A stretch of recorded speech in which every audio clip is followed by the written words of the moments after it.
What up, tube? What are we doing today? Well, I was gonna polish that hatch spoiler on the wife's car. Unfortunately, she has to work this weekend, so maybe I'll get to it, but I doubt it. So what we're gonna do, because it's hot, but don't matter, we're going to work on the Elantra. So I'm going to dedicate this video to Carrie from Nomad Engineering, because we were talking about this annoying rattle in the daily driver, and we couldn't figure out, or I couldn't figure out what it was. And I told her that I had the car up in the air 3 times, checking under the car to see if maybe there was an exhaust hanger loose or something of the sorts, and it's not. Now, the best I can do with my research is I've done everything to this thing, trying to find this annoying rattle that happens when you go over bumps. All the suspension is tight and where it should be. The steering rack under the car is the way it should be. The bushings aren't worn out. They need to be changed because of age, but they're not worn. I dove under the dash trying to find something that was loose.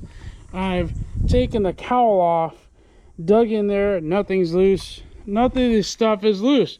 So what I've noticed though is there is a ticking sound on the steering wheel. Of course I locked it, but when you move back and forth there's a little clunking sound. And in my research I found out that there's a little bushing in the rack that makes this noise. So we're gonna bring the steering column down, and that's the bushing. So we're gonna put a new bushing in. We're going to take the old one out, see what it looks like. So, I don't have the microphone on. We're just using the native microphone off of the camera. But we're going to get in there and we're going to start working on that. It's not very difficult to do. I'm not going to go into super in-depth. There's a bunch of videos that are very long to show you how to do it. I'm just going to touch over the parts we took off, where to find the hardware, and what you need to do. Let's get to it. All right, just a few of the tools you're going to need. We got our 14mm. That's going to be for the steering column nuts and bolts. Taking my extension just because I might need it. 3/8 ratchet. You can do a quarter if you want, but 3/8. This is my 1/4" ratchet with a 10mm deep well socket. Phillips head screwdriver, stubby Phillips head, flat head just in case I need to lightly pry. Flashlight in case I need to see something. So we're going up. You're also going to need a T30 Torx, which is not on the table, but I'll show you when I get to where you need the T30 Torx. All right, first things first. Oh, I didn't say why I was dedicating this to Carrie. It's because in that conversation, she really wanted to know what that rattle was. And I said, man, I don't even know if I want to film it because I just want to get it done. Well, here I am filming it. Anyways, first things first, this panel's got to come off. This is a plastic panel. It's held on by 4 screws. One of them's here, Phillips head screw. Then you got 2, 3, 4. Real easy. Now this panel, there's this plastic panel that goes here. Okay, this pops off. Has these little poppy guys on it. Okay. 4 little poppy guys. Careful, don't slam it off. Just pry it gently and it pops off. Apologize ahead of time for the sweaty forearms. It's a hot Texas day in the late afternoon. And I don't feel like moving everything out of the garage and put it in the garage and be out of the sun. I got my little fan running, but yeah. That's it. You're going to use your Phillips head there first, and then I'm going to show you the rest of it. Next step is to disconnect the battery, or you can do that first. I did. But before you continue into anything with the wiring, this bottom panel pulls out towards you, not down, towards you. Once you get those screws off, it just pops off. Again, pop it off gently. You got 2 screws on these plastics. You got one right here. And you got, when you counter steer the other way, you'll see one right across from it on this section. So you just got to steer the steering wheel over, and there it is. Okay, And then there's one more screw down here. Hopefully you can see it where my finger is right there. You're gonna take those 3 screws off so we can take this plastic off. Now this plastic is just gonna pop down, again, gently. It'll pop down. That'll give you access to everything under here that you're gonna need for the column. You don't need the car on to turn the steering wheel. With the battery disconnected, just put the key into the on position. So here's the completely off, 1, all the way over, like you just before you would start the car. That's going to unlock the steering wheel so you can move it by hand. All right, so a couple things. You want to lower this guy so you can pull the steering wheel all the way towards you. Then this is the plastic that you unlocked with the screws, and this will just drop down with just like this. It just drops down. You can see it's just snapped on after the screws are off, so be gentler with it. Whoop. And it's going to expose all of that. And we're going to start removing plugs. We're going to leave some of these, but the main plugs that are going to get in your way are these guys right here. So we're going to want to take these plugs off. I think we leave the airbag one on, but honestly, I'm probably just going to try to remove the bolts and not unplug anything. I'll tell you how it happens. Now, the one plug we did have to take off right here is the OBD2 sensor plug that goes into the plastic piece that I took off. It just pries off real easy right there with a flathead. And other than that, pro tip: the screws that hold the plastic on the steering column plastic is either a Phillips or an 8mm socket. So you can use an 8mm socket to remove these two. Let's continue.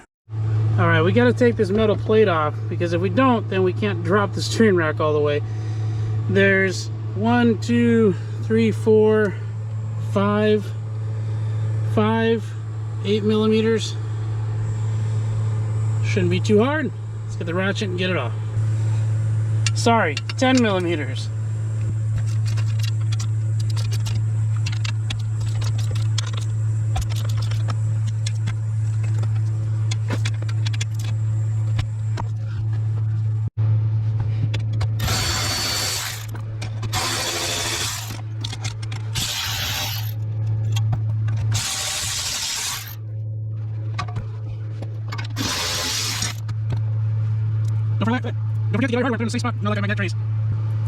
Don't forget to get all your hardware and put it in a safe spot, you know, like magnetic trays. Alright, it's going to be hard to see, but this control box straight up back here, way, just literally from the middle of the control box straight up, there is a bolt that you need to loosen. I'll show you what it looks like when we get it off. But it's at the center of the steering column, and it holds the back end of the steering column onto its bracket. It's a single bolt, and it's long, and I believe it's a 14, but I'll confirm once I get it off. There it is. This is what I used, or what I took off. It's a long bolt. It is a 14mm head. I broke it loose with the ratchet, and then after I broke it loose, I used my electric ratchet. Made it a little easier to reach up there, pull it out. Getting it on is going to be a trick, but should be able to do it. You're going to have to lay on your back on the floor and reach up. That's how I did it. If I can do it, you can do it. Alright, so we got 2 nuts to take off, and this will drop the column. One's there, you can see it. And the other one is right up there. Looks the same. It's in like the same spot, kind of. If you move this harness, the other one's right there, you can see it. So those are 12mm, and then it'll drop the column. So the buzzing you've been hearing is my fan that's sitting on the floor, the passenger side of the car, because it's hot. So once you take those 2 12mm nuts down, the column will come down.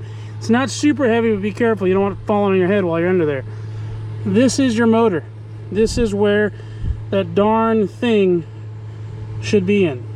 Okay, me wipe that forearm. Jeez. Okay, that's your motor. This is the electronic assist motor to the steering column. Columns down. I didn't take any of the harness off, so this is specifically a 2011 Elantra. The 13, 12, 13, 14, 15, 16 might be a little bit different. You might have to remove a harness so that it doesn't stretch the wires. T30 nut here, it's the black ones.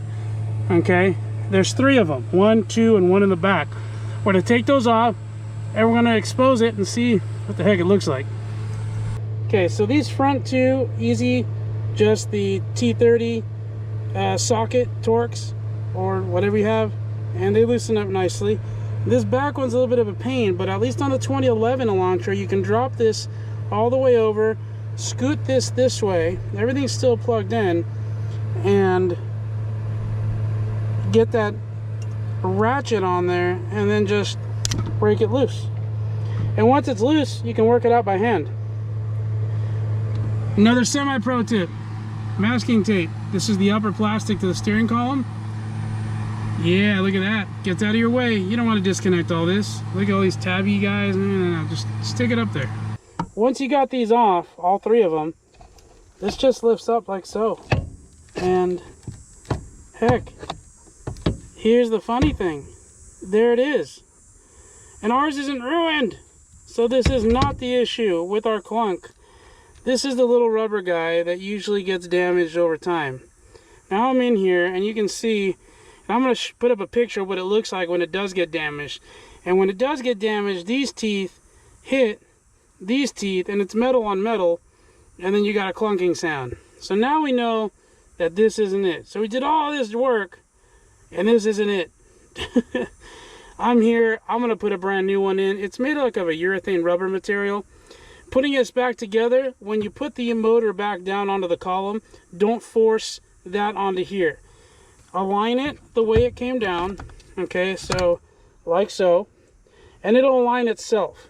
You know, just turn the steering wheel a little bit left and right and it'll align itself, and you'll be able to, there you go, get it straight.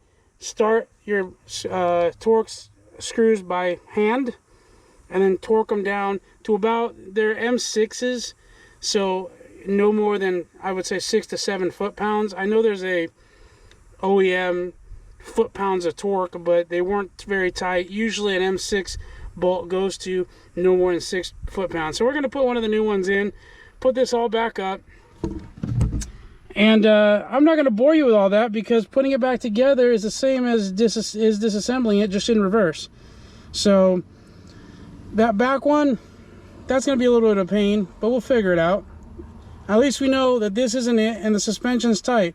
Gary, I hope you enjoyed this. That's a known problem with the Hyundais and Kias, but it's not the problem on ours.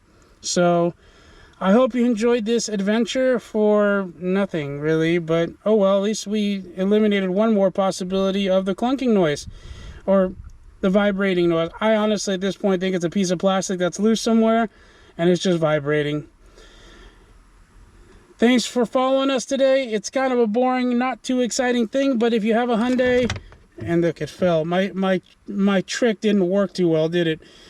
If you have a Hyundai or Kia, Elantra, Forte, Optima, Sonata, and you hear a steering clunk going back and forth with a power steering on, or with a car on, this little guy could be the problem. Ours isn't damaged. Said previous picture shows it look like damaged. Change this out. Use this procedure. Thank you. Hit the like, hit the subscription, give us a notification bell, throw us a comment. Have a great day. God bless.